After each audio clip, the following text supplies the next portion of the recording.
In today's video, I'm going to teach you how to find block IDs on Squarespace.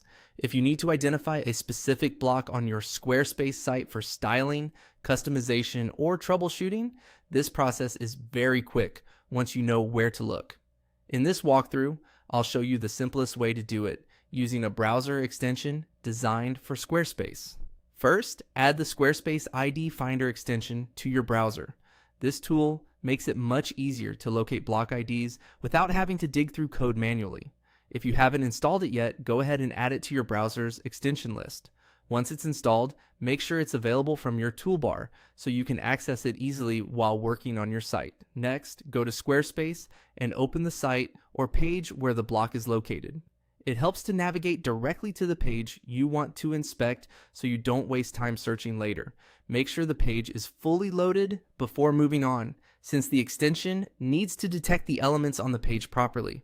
After that, click the Squarespace ID Finder extension at the top of your browser.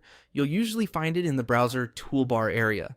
Once you click it, the extension will begin identifying the Squarespace elements on the page.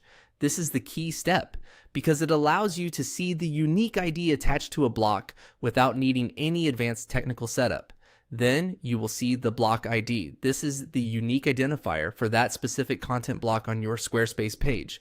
You can use that ID when adding custom CSS, targeting a specific section for design changes, or referencing the block during edits and troubleshooting.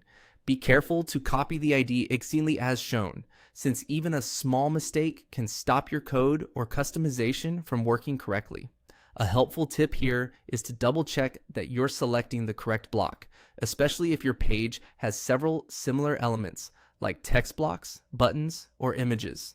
If needed, click around carefully and confirm you're looking at the right item before copying the ID. And that's it. Once the extension is installed, finding block IDs on Squarespace becomes a fast and repeatable process. It's a simple tool, but it can save a lot of time if you regularly customize your site. Thanks for watching, and I'll see you in the next video.